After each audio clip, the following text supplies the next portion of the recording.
Bismillahirrahmanirrahim. Assalamu alaikum viewers. In this video we will discuss about protein introduction plus its digestion overview.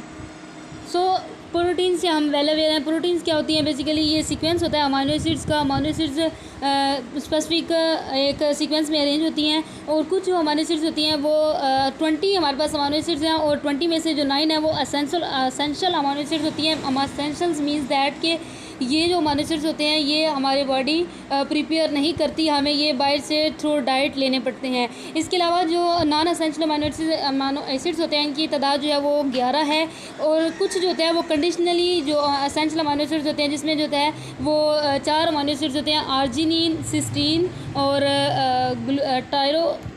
Tyrosine और एक है glutamine. ये यहाँ पर दिया है ग्लूटामीन, टायरोसिन, आर्जिनिन और सिस्टीन. इसके अलावा यहाँ पर जो अमाइनो एसिड्स होते हैं इनका स्ट्रक्चर क्या होता है? एक अमाइनो एसिड में सेंट्रल कार्बन होता है जिसके साथ एक हाइड्रोजन, एक आर ग्रुप और एक कार्बोक्सिलिक और एक अमाइनो ग्रुप लगा होता है.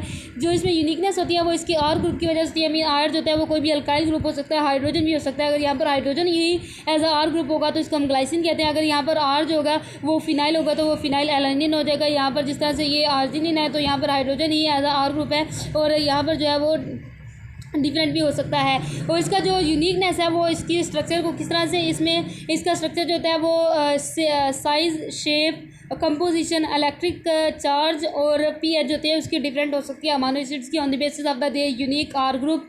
इसके अलावा जो अमाइनो एसिड्स होते हैं वो एक दूसरे के साथ जब एक सीक्वेंस में जुड़ते हैं तो ये किस बांड के थ्रू जुड़ते हैं? पेप्टाइड बांड के थ्रू जुड़ते हैं. जिस तरह के यहाँ पर जो है वो फिनाइल एलानिन और ग्लाइसिन जब जुड़ेंगे तो इसमें हाइड्रोजन और एक में से हाइड्रोक्सिल यानी कि एक का अमाइनो ग्रुप और एक का कार्बोक्सिलिक ग्रुप आमने सामने आएंगे तो यहाँ से वाटर रिमूव हो जाएगा और ये जो है ये एक डाईपेप्टाइड बन जाएगा जो कि ग्लाइसिन और फिनाइल एलानिन के बनने की वजह से बनता है. तो इसका सीक्वेंस होता है उसकी टाइप्स भी यही है कि डाईपेप्टाइड अगर 2 अमाइनो एसिड जुड़े हैं, अगर 3 जो तो ट्राईपेप्टाइड, अगर 4 to 10 जुड़े हैं तो यहाँ पर जो ओलिगो पेप्टाइड बन जाता है. लेकिन अगर मोर देन 10 है तो ये पॉलीपेप्टाइड बन जाता है. अब ये होता है कि जो डीजेनरेशन हो जाते हैं प्रोटीन्स, ये क्यों होते हैं?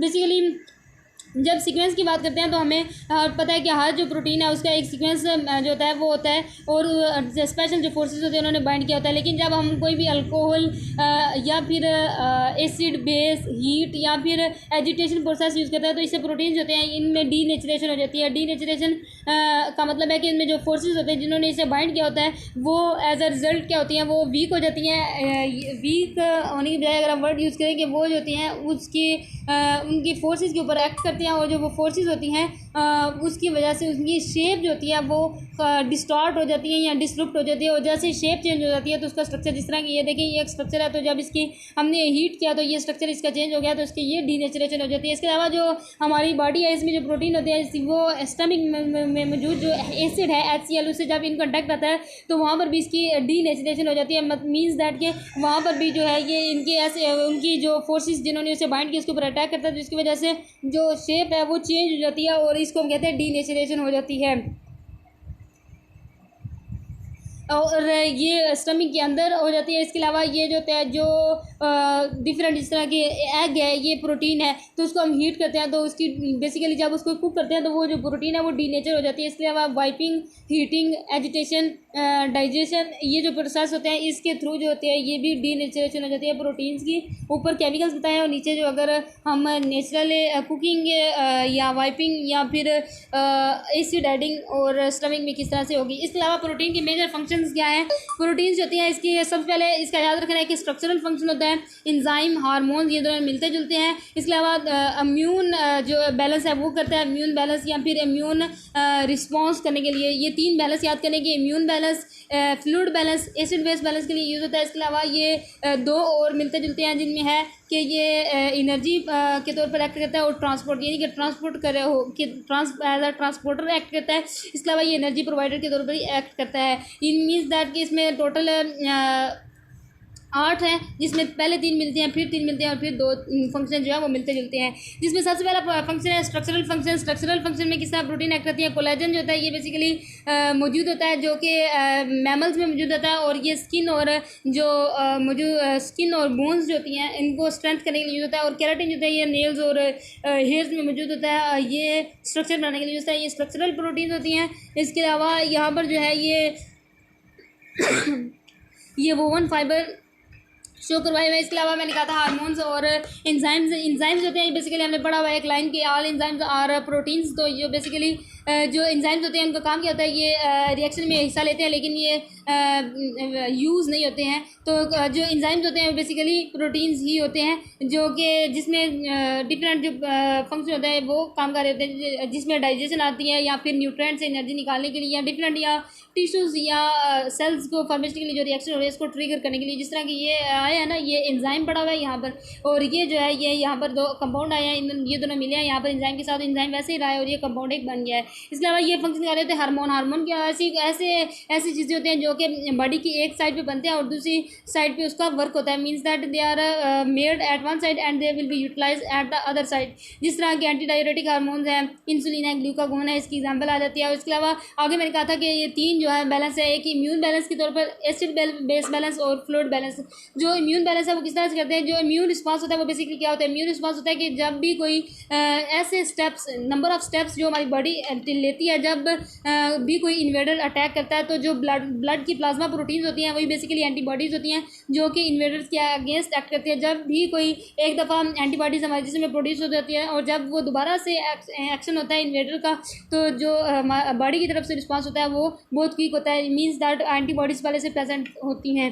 इसके अलावा फ्लूइड बैलेंस भी होता है। फ्लूइड बैलेंस ये होता है कि जो इंट्रा सेलुलर और एक्स्ट्रा सेलुलर या इंट्रावेस्कुलर कह लें, या एक्स्ट्रा सेलुलर और इंट्रा सेलुलर। यहाँ पर देखिए ये जो इंट्रा सेलुलर या एक्स्ट्रा सेलुलर या जिसे हम कहते हैं कि ये इंटरस्टिशियल या इंट्रावेस्कुलर, यानी हम इसे अगर इसे याद रखेंगे जो बॉडी फ्लूइड किधर इंट्रा सेलुलर और एक्स्ट्रा सेलुलर या फिर इंटरस्टिशियल और इंट्रावेस्कुलर अगर याद रहा तो, वरना इंट्रा सेलुलर और extra cellular is the best word. वहाँ पर जो है वो फ्लूइड का बैलेंस रखा जाता है। ये देखें यहाँ पर ये इंट्रा सेलुलर और एक्स्ट्रा सेलुलर फ्लूइड का बैलेंस किस तरह से रखा जाता है, इसमें भी प्रोटीन का फंक्शन होता है। बेसिकली जो ब्लड में जो एल्ब्यूमिन प्रोटीन्स होती हैं वो अपनी तरफ अट्रैक्ट करती हैं फ्लूइड्स को, इसकी वजह से क्या होता है कि वो बैलेंस जो होता है इसका कायम रहता है कि जो फ्लूइड है वो बॉडी की तरफ मूव नहीं करता। इसके अलावा अगर फ्लूइड का इम्बैलेंस हो जाए तो इससे एडिमा की बीमारी होती है।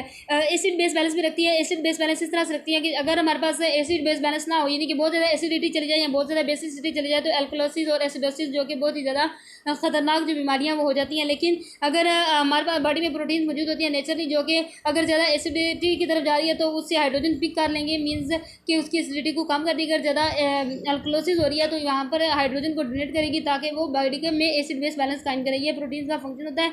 इसके अलावा ये दो और मिलते जुलते थे, ये ट्रांसपोर्ट का काम करते थे और एनर्जी के तौर पर भी यूज होता है। ट्रांसपोर्ट को किस तरह से काम करते हैं, जो लाइपोप्रोटीन होते हैं, यानी कि लिपिड फॉर प्रोटीन का जो कम्बिनेशन होता है जिसमें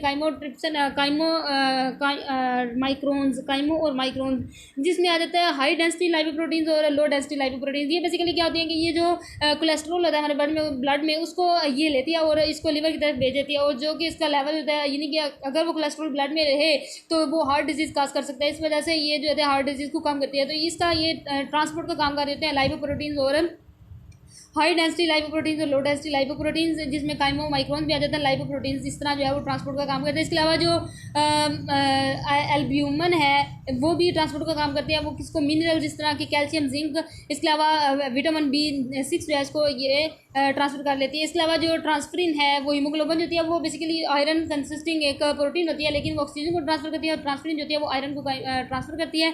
और इसके अलावा जो डिफरेंट प्रोटीन होती है वो पंप्स के तौर पर एक्ट करती है, मीन्स दैट कि वो against it transfer the proteins across the membrane.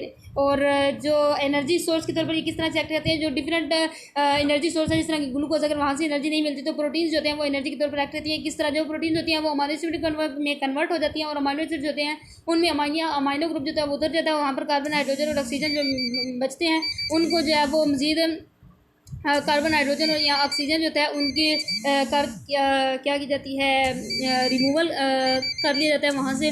और जो फर्दर जो होता है वहाँ पर कार्बन, हाइड्रोजन या ऑक्सीजन से जो बचते हैं वहाँ से उसकी ग्लूकोज प्रिपरेशन कर ली जाती है या एनर्जी को फॉर्म कर लिया जाता है। इसके वजह अलावा जो हमारे पास एक्सेस में प्रोटीन मौजूद होती है उसको अगर हमारे पास प्रोटीन हमने एक्सेस में ले लिया है तो उसका क्या यूटिलाइजेशन होती है, हम उसको फर्दर क्या करते हैं कि वो प्रोटीन जो होती है वो स्टोर हो जाती है फैट की फॉर्म में या ग्लूकोज में कन्वर्ट हो जाती है। अब इसके डाइजेशन की तरफ आते हैं। बेसिकली जो हमारा माउथ है, माउथ में सबसे पहले अगर प्रोटीन डाइट आती है तो माउथ में प्रोटीन की कोई डाइजेशन नहीं होती, जिस तरह कार्बोहाइड्रेट्स की जो फिर भी कुछ ना कुछ सलाइवा के थ्रू हो जाती है, लेकिन यहाँ पर प्रोटीन्स की कोई डाइजेशन नहीं होती है। तो प्रोटीन्स की डाइजेशन जो होती है ये बेसिकली स्टमक में स्टार्ट होती है, और जो माउथ है वो एक स्कीम के थ्रू अगर हम याद करें तो माउथ में सिर्फ जो होता था मेस्टिकेशन, मीन्स दैट कि उसको छोटे छोटे बारीक पीसेस में तोड़ा जाता था ताकि उसका सर्फेस एरिया इंक्रीज और उसके ऊपर एंजाइम जो है वो अच्छी तरह अटैक कर सकें, और यानी कि उनकी एफिशिएंट अटैक के लिए ये ज़रूरी होती है चीज़। और जब ये स्टमक में जाते हैं तो स्टमक में जो होता है हाइड्रोक्लोरिक एसिड होता है जो कि इसको तोड़ देता है, प्रोटीन्स को डीनेचर कर देता है, जो कि इसकी केमिकल फोर्सेस की वजह से इसको उसके ऊपर अटैक करता है, उसकी शेप को चेंज कर देता है। इसके अलावा यहाँ पर जो है वो स्टमक में एक और चीज़ भी होती है जिसे हम कहते हैं पेप्सिनोजिन को भी हाइड्रोक्लोरिक एसिड पेप्सिन में, जो कि एक एक्टिवेट फॉर्म है, पेप्सिन में कन्वर्ट करता है, और पेप्सिन जो होता है वो ब्रेक कर देता है प्रोटीन्स को स्मॉल पेप्टाइड स्ट्रेंस में या लेंथ्स में, और या अमीनो एसिड में 20% जो डाइजेशन होती है वो यहाँ पर होती है। इसके बाद जब वो स्मॉल इंटेस्टाइन में जाता है तो पैंक्रियाज जो है वो ट्रिप्सन और काइमोट्रिप्सन इन द फॉर्म ऑफ काइमोट्रिप्सिनोजिन जो है वो और ट्रिप्सिनोजिन इसको प्रोड्यूस करता है, और स्मॉल इंटेस्टाइन में ये भी एक्ट करते हैं ऑन द प्रोटीन्स, इनको स्मॉलर स्मॉलर प्रोटीन में कन्वर्ट करते हैं या स्मॉलर यूनिट्स में कन्वर्ट करते हैं। तो यहाँ पर जो है वो इसके अलावा जो स्मॉल इंटेस्टाइन की वाल्स होती हैं वो भी डिफरेंट पेप्टाइडेजेस को जो है वो सीक्रेट करते हैं, उसका भी यही काम होता है कि ये जो स्प्लिट करे पॉलीपेप्टाइड्स को इनटू डाईपेप्टाइड, ट्राईपेप्टाइड या फिर अमीनो एसिड्स में। इस तरह जो है वो स्मॉलर सब यूनिट्स होते हैं वो बन जाते हैं, और स्मॉलर सब यूनिट्स का अब पैंक्रियाज और स्मॉल इंटेस्टाइन के जो एंजाइम्स थे उनके अटैक के बाद जो एंटीरोसाइट्स हैं, ये बेसिकली क्या है, जो स्मॉल इंटेस्टाइन के ऊपर जो विलाई टाइप होती हैं वहाँ पर जो है वो एंटीरोसाइट्स का मतलब है कि जो विलाई फिंगर लाइक प्रोजेक्शन होती है वहाँ से जो है ब्लड स्ट्रीम में चला जाता है। बेसिकली जो सबसे ज़्यादा एब्जॉर्प्शन होती है वो ड्यूडिनम और ज्यूजिनम में होती है स्मॉल इंटेस्टाइन के। जो कुछ अमीनो एसिड्स होती हैं अगर हम वो ज़्यादा मिकदार में ले रहे हैं तो इसका ये नतीजा होगा कि जो उनकी ट्रांसपोर्ट सिस्टम होगा वो एक ही यूटिलाइज होगा, और जो उनकी जो है वो अब्जॉर्प्शन ज़्यादा होगी बनिस्बत जो है वो दूसरी अमीनो एसिड्स के। यानी अगर हम कोई अमीनो एसिड्स एक टाइप के अमीनो एसिड ज़्यादा मिकदार में ले रहे हैं तो ये दूसरे टाइप की जो अमीनो एसिड होते हैं उनके डाइजेशन को कम कर देता है। इसके अलावा जो अब्जॉर्प्शन होगी वो ड्यूडिनम में ज़्यादा हो जाएगी, और ये ब्लड स्ट्रीम में अब्जॉर्ब हो जाती हैं जहाँ से ये डिफरेंट चीज़ों को पहुँचाई जाती हैं और जहाँ पर उनकी ज़रूरत होती है। इसके अलावा कुछ जो होते हैं वो एंटीरोसाइट्स में ही रहते हैं, जो एंटीरोसाइट्स में रहते हैं वो डिफरेंट जो टिश्यूज फॉर्मेशन के लिए यूज़ होती हैं। 99% ऑफ जो प्रोटीन्स होती हैं वो ब्लड स्ट्रीम में चले जाते हैं, कुछ जो होते हैं वो एंटीरोसाइट्स में ही स्टे करते हैं। अगर सारे की सारी अब्जॉर्प्शन हो जाए यानी कि 99% की बजाय 100% अब्जॉर्प्शन हो जाए तो इसका ये नतीजा होता है कि एलर्जिक रिएक्शन हो सकते हैं।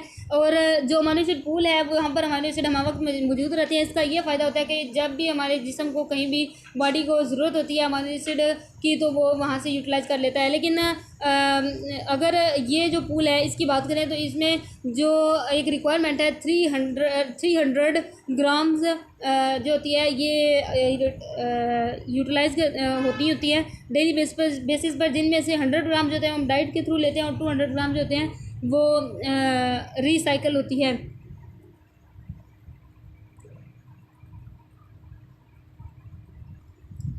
अच्छा, अगर हम नाइट्रोजन एक्सक्रीशन की बात करें तो इसका ये मतलब है कि जब अमीनो एसिड्स को ब्रेक किया जाता है तो इसे अमीनो ग्रुप बनते हैं। अमीनो ग्रुप जो होता है वो बेसिकली एक डेंजरस ग्रुप होता है या टॉक्सिक होता है, तो उसको हम अमोनिया में कन्वर्ट कर दिया जाता है। अमीनो ग्रुप जो होता है वो